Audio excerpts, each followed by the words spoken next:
Hello, everybody. Welcome to the Michael Meier Show for Real Estate Rockstars. We're getting everything set up and we're going to be ready to go in just a few moments, so please hang tight.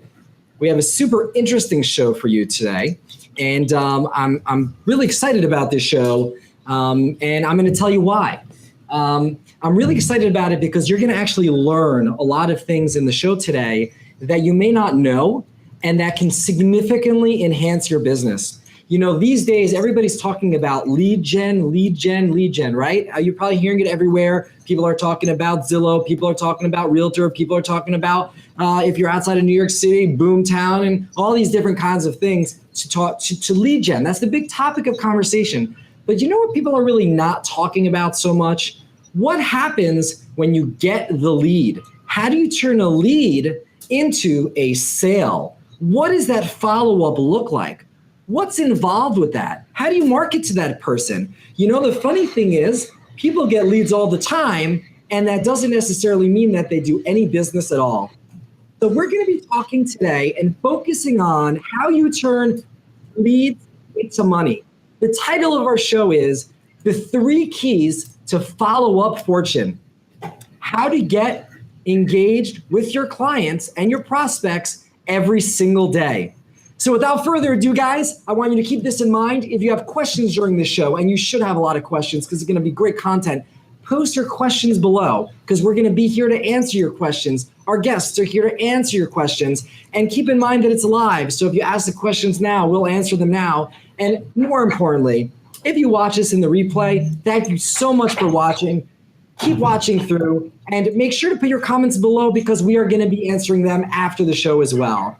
Talk to you soon. Share this with your friends. We appreciate it. This is all about sharing knowledge and improving your business and the business of those that you like, know, and care about. So without further ado, let's talk about how to do 3 keys to a follow-up fortune. Welcome to the Michael Meier Show. 5, 4, 3, 2, 1. Let's go.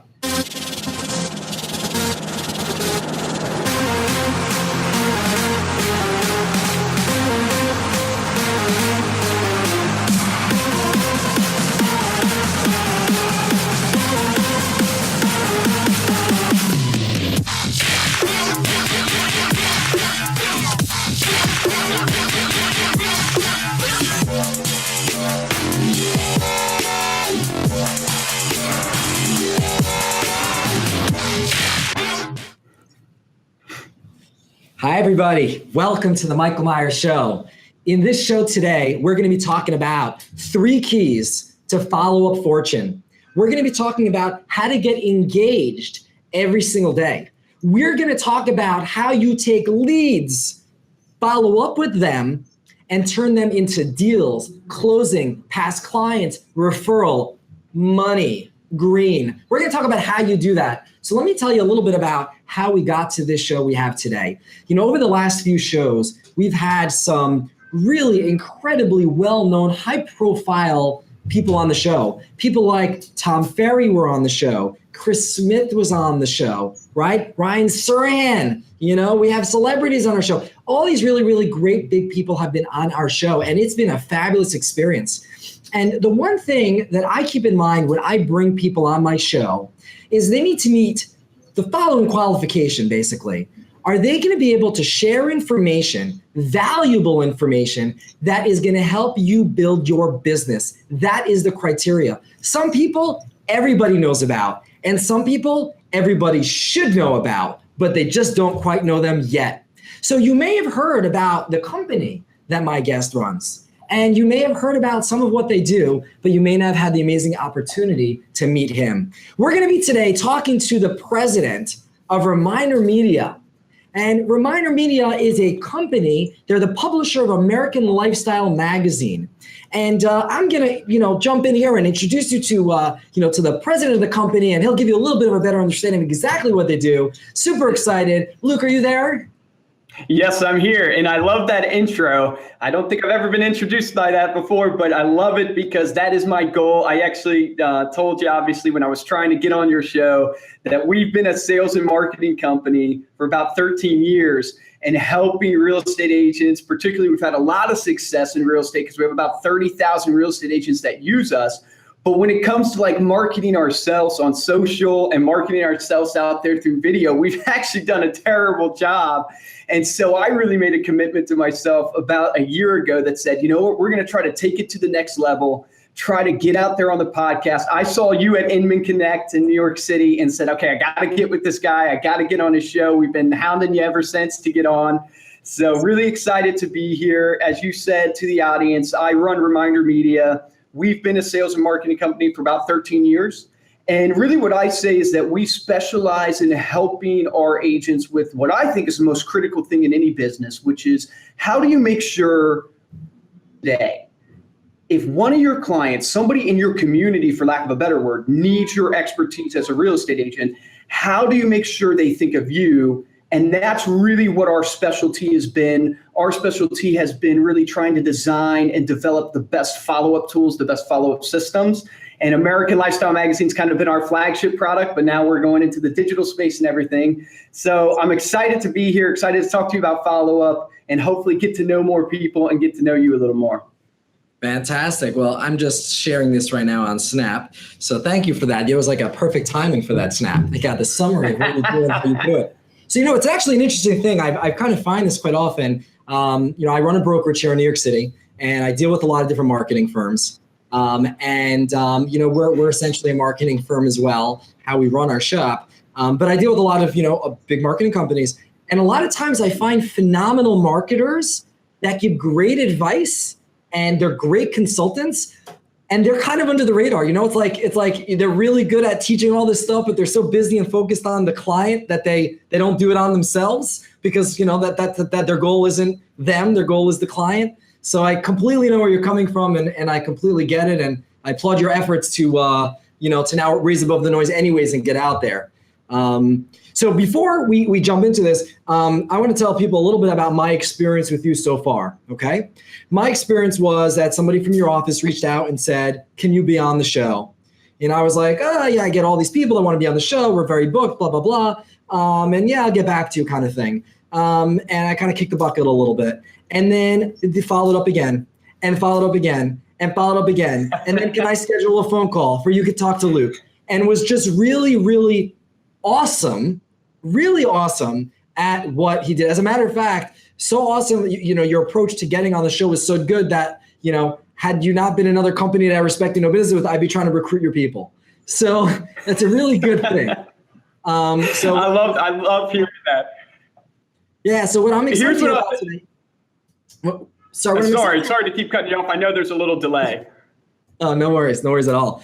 So let's jump into telling people quickly. I know you explained a little bit about what you do, but can you walk me through, start to finish? Somebody comes to you, they hire you for what, you do what, and they should expect what results? Absolutely. So, what we really help people do is focus on connecting with their core clients. So I'm looking for agents out there that majority, they work off of referrals, they work off of repeat transactions. And what I'm going to focus on is helping them connect to that database of people. And our flagship product and what we offer to people is this magazine called American Lifestyle Magazine. Now, for those who haven't heard about it, I'll give you kind of a frame of reference. It's a lot like Architectural Digest. It's 48 pages. It's a high gloss magazine. It's really coffee table quality. And the whole idea with the magazine is that you can actually customize the magazine to make it look like it's coming from you, that pretty much that you put it together. It's your magazine. It's all about celebrating life in America. It's going to be nothing controversial and hopes to connect with the most amount of people. But the main reason why we've had success with this, and I think the reason why we've been in business for 13 years is because when we looked at the market about 13 years ago, and I tell this to my sales guys all the time, it's not a complicated concept. If you line 10 business owners up against a wall and you ask them, hey, do you guys believe you need to stay in touch with your database? Everybody in your community, so they don't forget who you are and they don't go use your competitor, everybody says yes. But when we looked at the market, the follow-up touch points, I don't want to beat them up or call them junk, but what was out there was postcards, newsletters, vow packs, emails were coming onto the scene, and all those are good and they serve a place. We'll probably talk about it in this webinar or in this podcast, We'll probably talk about it a little bit, but sorry to interrupt you. Sorry to interrupt you. Just a quick question. If we want to throw up on the screen right now, is it AmericanLifestyleMag.com?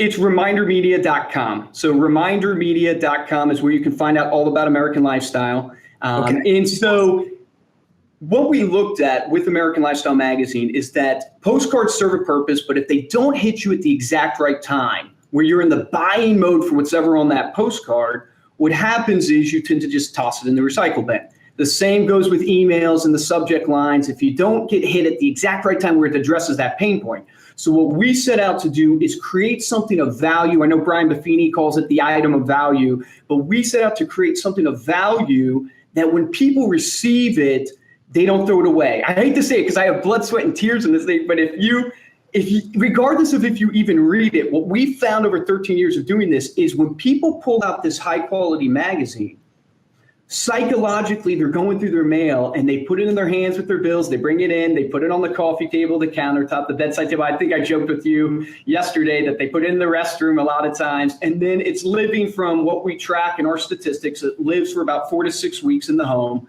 And then obviously, from a branding perspective, if you're in front of people every day, every time they go to the restroom, they see your face. Every time they sit on their couch, they see your face. Yeah. You know, chances are when they need a real estate agent, they're going to think of you because of that branding. And then with our company, and I'll sum up here because I don't want to ramble, but our company really what gets me going and gets me excited is that with follow-up, what I believe is that, yes, you have to have a great item of value. You have to have a great piece that's going to live for a long time in your home. But if you don't turn that into a proactive piece, which is actually picking up the phone and calling the person you sent it to, door knocking, popping by, talking to the person you sent it to, it's not that you're not going to have success, but you're going to have passive success versus that proactive success. So we coach you how to follow up with it with call scripts, how many times you should follow up. And then from there, we're seeing that 38% of the people you send it to will give you a referral. So 1 out of every 3 people are going to give you a referral. 84% of the people are keeping the tear-out cards, and then an average, they're sharing it with 3.2 people. So that kind of gives you an idea of what we've been doing, what our product is. But yeah, check it out. It's ReminderMedia.com. Yeah, awesome. So the things that struck me and what we had a quick chat on the phone before we said, yes, let's do this. And there were a few things that resonated with me that I said, wow, this guy, Luke's got some really good stuff of value to share with people. And so a little bit of background here, kind of why it touched me is, I've been in the business now 14 years, and I grew a good chunk of my business on direct mail. It was a big focus of what I did. And, nowadays we're jumping into online, digital buying leads, all that kind of stuff. And the biggest success that I had with mailings was not just sending something out. Sorry if you hear all this loud sirens. We're in New York City here, but not if you send stuff out, but if you send stuff out and then you follow up on that piece, because that connects the tangible with the person. And so when you started talking to me about the fortune is in the follow-up, it really resonated with, okay, that's great. You can send someone a magazine and they might think it's nice, and then another broker calls them and you lost that business. But you send them a magazine and they like it, and then you follow up with it. Now you have a conversation starter, and it's a warm call, not a cold call. So exactly. You're hitting the nail on the head. It gets me going because it's literally most agents out there, what they're seeking is they want to buy a follow-up system and be able to set it and forget it and not have to worry about it. They want it to work for them in the background. And what I have just found from my experience over the years is that you need a follow-up system, which is the products, which is the email marketing or the magazine or whatever it is that you choose. And then you need to develop a follow-up for that follow-up system. Because when you take it to that next level, imagine me calling you up. I use the example all the time. My wife's a vegetarian. If you send her something like a vegetarian recipe and you call her up and say, hey, Megan, was thinking about you, want to see if you got that vegetarian recipe.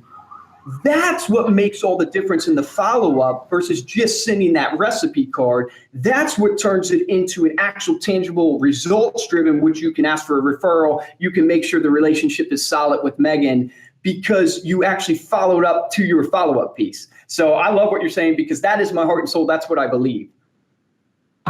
Totally fantastic. So let me ask you a couple of questions. when the experience that you found with follow-up, we were talking on the phone, you were telling me that there are 3 elements to this Millionaire follow-up program, right? And the 3 things that you told me about were segmentation, consistency, and quality. So I'm going to talk about those 3 things. You mentioned segmentation. Tell me a little bit about what that means and why is segmentation important in a follow-up process? Sure. So I think, when I usually coach people on the follow-up when it comes to our company, our products, the step most people miss is they want to jump straight to what they send.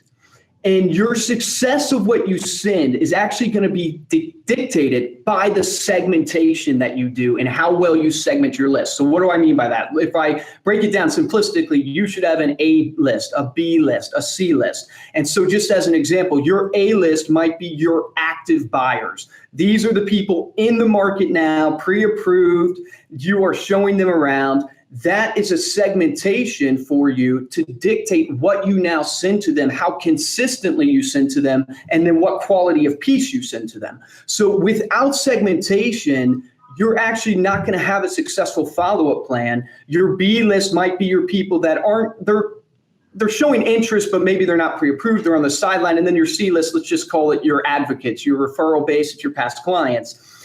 How good you segment your list, I have found, if you can even narrow it down further, so let's say you have your active buyers, which is your A list, then segment that again and say, okay, now let's segment it down to the houses they're looking for. Now let's segment it down to their personalities, even to the people who are more straightforward or the people who are more laid back. If you spend some time segmenting your list all the way down to that, you're going to save yourself so much time and energy, and you're going to see better response rates.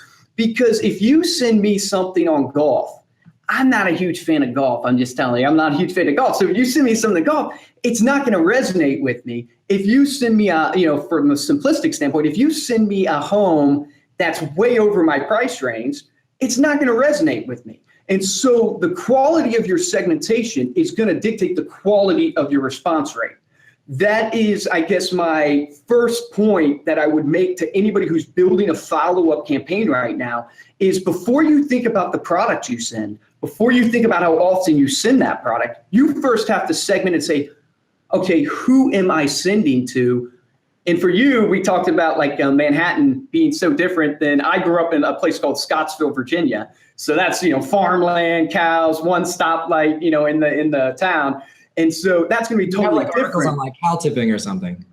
Yes, exactly. I actually did that, but that's a different story. So we won't share that. But my point being, it's basically you have to look at your demographic, at your client base, and segment down to as best you can with being still efficient in time. At a certain point, it becomes lack of efficiency where you don't want to segment totally down to just one person in your list. So I'm not sure if that makes sense to you what I'm saying, but the segmentation will dictate your response rate and how much success you get from your response. Yeah, no, I mean, it's just quite simply the better you know people. And if you pick up, it's just like picking up the phones. Let's say you were just calling people all the time. If you call people and in your conversation you state, you ask them about what's going on with them and they say, oh, my dog is sick. And you say, oh, wow, I'm sorry. What kind of dog do you have? Oh, my dog's Betsy and she's a golden retriever.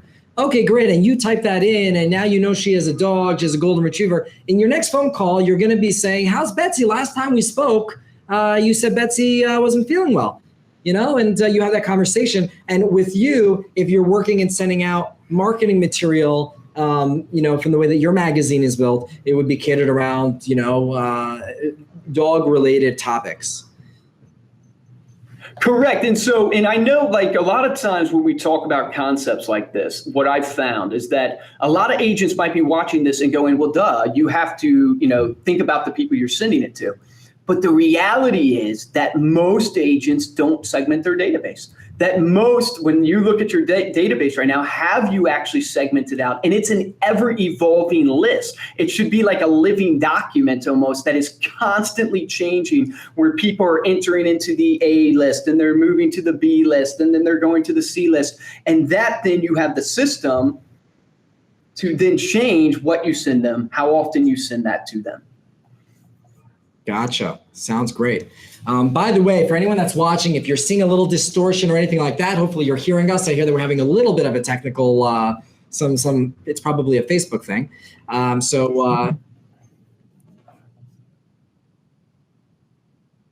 So hopefully, I had a question here that I wanna jump into. You're talking about consistency as one of the 3 pillars, and a lot of people, they ask always, like, how frequently do I reach out to people? What should I do? That kind of thing.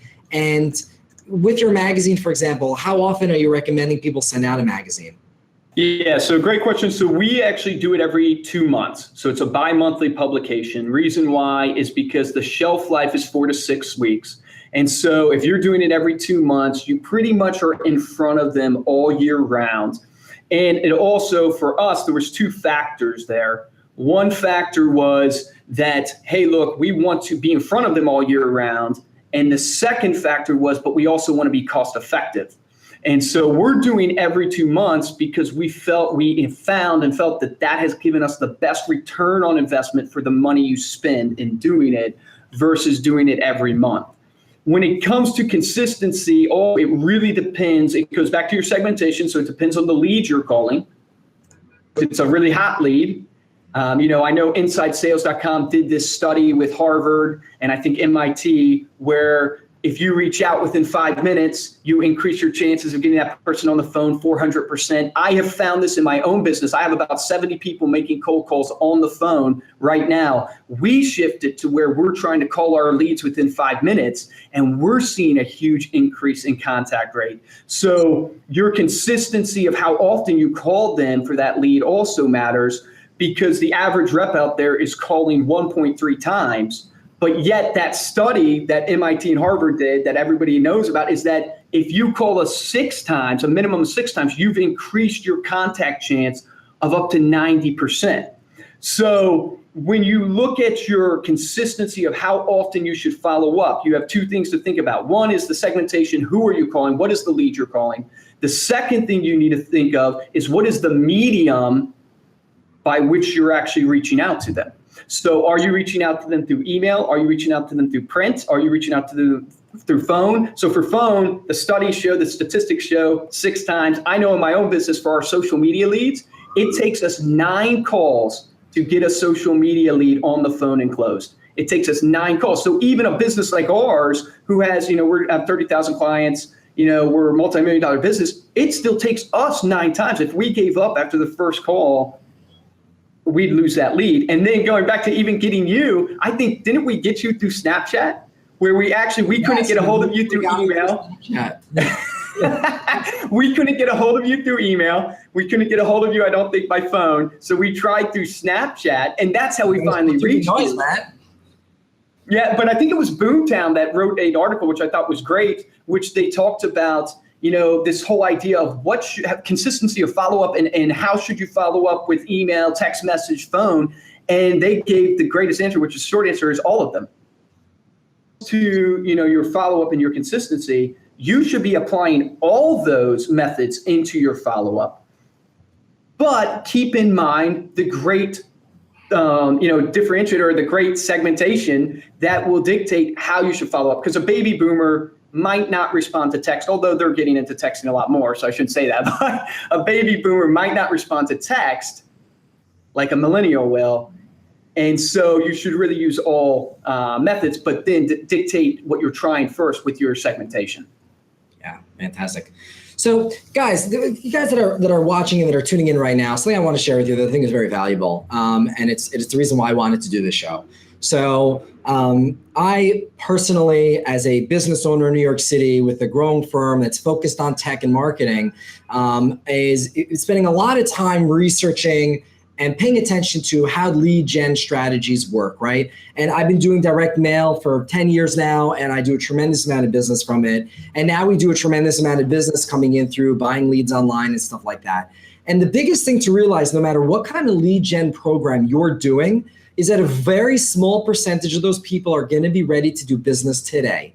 That's the reality of it, right? And the reason that people don't get successful at lead gen is because they only work people that are ready to do business now. And they don't understand that the people who are ready to do business now are the exception to the rule, not the rule. So when you go out there and you spend money and generate leads, understand that you are buying business 6 months from now. That's what you're buying. You're buying now, down payment, that in 6 or 9 months from now, you are going to have people ready to transact. So the question I pose to you, and I think that this show is the solution, the question that I pose to you is, how do you take people that you're meeting now who aren't ready to transact for 6 to 9 months? You spent, if you're, let's say on Zillow, $70 or something like that for each person that you're talking to that is not looking to do business for another 6 months. How are you going to protect that investment that you put in buying that lead in the first place? What are you going to do to stay in touch with them for the next 6 months? And I think that's a big question. I think that's where a lot of people drop the ball and where a lot of people lose out.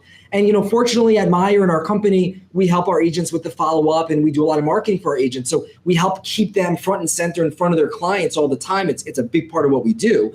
But for everybody out there, regardless, this is something you could do for yourselves, is that this is one way, sending out a magazine, sending out something that you send out to these people, and having a reason to follow up with them every month, every 2 months, will keep them in your funnel. And this is one tangible way to do it. So that's why I thought this is, I don't see a lot of people talking about, people say it, that the fortune is in the follow-up, but I don't see a lot of people giving examples of how you follow up other than telling you to just call people. And that's why I wanted to, kind of have the show. And Luke, thank you so much for like what you're doing and, tying that into lead gen, I think is something that I know that you focus on having people get referral and repeat business, this is a phenomenal way, but I think it's also a phenomenal way to incubate leads by being in touch with them in a certain way. I love that. There's a saying kind of that I've heard. I forget who said it, but it's basically, to be a great salesman, you focus on the transaction. To be a great business owner, you focus on the relationship. And it goes into what you're saying, which is you have to realize that you have to develop systems to nurture leads, because most times people aren't buying for 14 to 18 months. They're not buying 14 to 18 months. And so, what I try to do is like build a system. Like one of the systems I'm running for an agent right now is a 30 touch point system, which is literally, it's built around our magazine, but our magazine's only 6 of those touches. They have 2 handwritten notes coming out, one in the spring, one in the fall. They have a calendar that goes out at the first of the year. They have a bunch of digital emails going out 12 times, so once a month. And then they have 4 market updates and 4 just listed, just sold. And so that is a system that they run for every core client. So every core lead that they have, they put them on their 30 touch point type system, and that runs for them. And it just runs in the background. And then they do those follow-up calls, which you're talking about. They do those follow-up calls to just check in on that lead and try to move it through the funnel. So I love what you're saying. Yeah.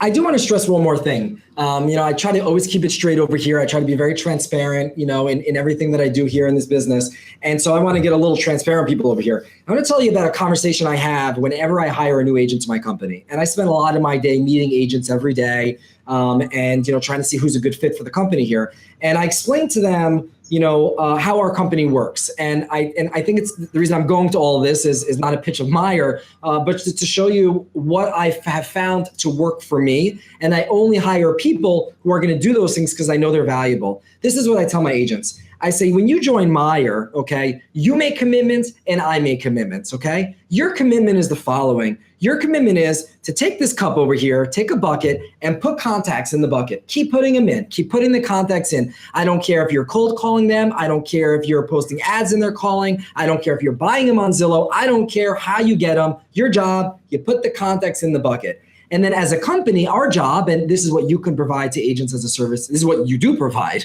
for agents as a service is, we at Meier, we will market you to that bucket. So you put them in, we market. You put them in, we market. And you will be marketed so heavily to your database and these people that you're adding that people are going to know who you are. And that's great, but you're not going anywhere with those commitments alone. You need the second commitment. And the second commitment is every quarter at a minimum, you will pick up the phone and call those people that you put in the bucket and that we marketed you to. And if you make the commitment to call them every quarter, we have a deal. And if you don't call them every quarter, I'm not marketing you to them because they're not going to call you anyways. And I think that's a very valuable thing to what you're saying. It's all in the follow-up. You need the product, but you need the follow-up. I love that, man. And for all the agents watching, that's it. I'm telling you, that is what you just stated is it. That's the key to success, is you put them in a system, but then you actually pick up the phone, door knock, do something to work that system and test it, audit it, for lack of a better word. That's it. You do that. The truth is, it totally doesn't matter exactly what you choose from a product standpoint, even though you want to choose, the best that you can and that you can afford. It really matters the consistency and then the actual picking up the phone and checking in on it. Love it. Yeah. It's funny. I literally like an hour ago, I came back from getting photographs of an apartment that we listed on the Upper West Side. Beautiful apartment, gorgeous views, all this kind of stuff. And I'm looking in our contact management software. How did I get to this person? Where did this all start? And this all started back in, I think, 2009. I literally was cold calling, just listed, just sold. Hey, we sold an apartment next door to you. We have people looking to buy. Are you looking to sell? And she picked up the phone, Maggie, and she's like, whatever. She wasn't really interested, but she gave me her email address and I had her phone number. I called her and I put notes in her system, blah, blah, blah. And then she went into our system, our marketing system. So she's getting sponsored on Facebook and she's getting emails and she's getting direct mailings and she's getting all these other things. And a year ago, she calls me and says, I'm thinking about selling. I would like to sell, come over. And I go to her home and I meet with her. I think I'm going to sell, sign it. She's going to hire me. And she goes, oh, I'll think about it. I'll get back to you. And silence, radio silence. She doesn't get back to me. I'm like, what the hell? It's been like years. And now she's not hiring me. And then what happens is I'm like, okay, well, stick to the process. The process is you continue to market to her and I continue to market her. I put her in the funnel, so on and so forth. And now another year later, this past week, she called me and said, hey, Michael, remember me? We met a year ago. Sorry, I kind of went MIA. I had so much going on. I felt awkward. I want to sell my home. And I said, sure, great. Except this time I'm not leaving without a signature. And she goes, don't worry, you got it. So I show up and she signs it and we got photographs taken. The only reason that I got this seller to hire us to sell their property from so many years ago and meeting her a year ago and then meeting her again is because there was a nonstop marketing piece. It was a prospecting call. It doesn't matter that it was outbound, or it wouldn't have mattered if I paid for it to be inbound. It was a contact. You put into a system, you send them a magazine, you make it work for them. And in her case, she's got a dog. She loves dogs. I connected with her in this way. Like she would have been that dog magazine, I love it. Yeah, it's the consistency. And then, the last point, because I know we didn't get to touch on it, but just real quickly, the last point in the keys to follow up is that quality. And yes, that goes back to, it goes back to you knowing that she had a dog, connecting her with the dog. It's basically, there's two things that really matter, I think, a lot in follow-up, which is relevancy and consistency. And the relevancy is dictated a lot by your segmentation, and so is the consistency. It's you want to send something that's going to resonate from a quality perspective with the person you're sending it to. And so many agents waste their money sending market updates to people who are just going to toss them in the trash because they don't need a market update, where they actually might enjoy the recipe card. And then on the flip side, some people send a recipe card where the person doesn't even like to cook. And so it's really critical that you focus on the quality of your piece. And when you have to ask yourself is when you look at your segmentation, that should determine what you choose to send. So my brother, who's in real estate, he sends American Lifestyle Magazine, of course, because I make him, but no, he sends American Lifestyle Magazine to his core clients, and he has great success with his core clients. But for his farm, we don't send American Lifestyle Magazine to his farm because it's not cost effective from a quality standpoint to reach that many people. We actually send a postcard to his farm. So you have to focus on the quality of the piece you're sending. And that gets down to with your, the piece that you're sending, it's a representation of your brand. And so when you think of the touch points that you're sending, my one advice to you is don't go cheap, go quality over quantity every time. Because when they receive that mailer from you, if the ink's rubbing off on their hands, guess what? It's a reflection of your brand. If you go, quantity over quality with your ads on Facebook, whatever it is, remember that it's a representation of your brand. And the only thing that you have that separates you from the next agent is your brand. The only thing that you bring to the table versus the next agent, because the next agent is going to promise to sell the home. The next agent is going to promise to put a for sale sign in the yard. It's how you come across in your personality, your brand, and that quality is part of your brand. And so I just wanted to touch on that because we have, the 3 keys. I just want to make sure we got in that, look, you got to segment your list, which is one of the most important. You got to be consistent with your follow-up, and your consistency should be dictated by your segmentation. And then last but not least, don't settle on quality for even your signs that you put in the yard, for your website. I mean, that's more than just a follow-up, but and then also in your follow-up pieces. Yeah, that's really great. And I want to share one last thing with you with everything I'm saying here. Guys, you go out there and you sell property, and let's be frank here, you make a large commission on the sales. Right? Let's call it is. You make a lot of commission on the sales. And the reason that you make so much commission is because you spend a lot of time, money, and effort finding the client, finding the deal. You're not getting paid for the weeks or months of work that you're doing. You're getting paid for all the work that led up to that period of time. And that work is relationship building. Right? Relationship building, resource building, connections, those are things that take years of investment and to put into. So think long and hard before you go out there and put stuff into the marketplace. Think about what you're putting out there. And you don't have to spend a fortune, and it doesn't have to be perfect, but it has to be thoughtful and it has to be genuine. And if you're going to send somebody a magazine, more important than anything is for it to be something that will resonate from them and not be junk. So this is a great opportunity for you to customize what you do. And if you're interested in learning more about customizing a magazine and working with Luke, how do people reach you, and what's the best way for them to continue to learn further about your product? Yes, thanks. So check us out. It's ReminderMedia.com. You can check us out also on Facebook. It's RM Connect. So Facebook, you just search Reminder Media, you'll find us, but Facebook.com/RM Connect. And then we're on YouTube. I love to connect with you guys on YouTube or Instagram. Like I said, when I got on, my purpose to get on here is I want to be social. I want to be more involved in the industry from a social level, getting to know people like you. So I love to connect with you guys. If you wanted to subscribe, follow us. But check us out, Facebook, RM Connect, ReminderMedia.com. Awesome. Thanks so much for sharing this stuff with us. Thanks for so much for not just selling a magazine, but selling the understanding of what it takes to make your magazine extremely worthwhile and valuable to the people that you send it to. So thank you so much. And thanks for joining us on the show. And everybody, thank you so much for tuning into the show, for watching the show, for sharing the show, for liking the show, for all that really, really great stuff. Thank you, everybody. Have a great summer. Have a great week. And everybody, if you'd like to reach out to me, it's Michael Meier, Michael Meier NYC. And you can reach me on, anywhere. Google me. I look forward to speaking to you soon. Take care, everybody. And regards from the Michael Meier Show. Thanks, Luke. Awesome. Thank you.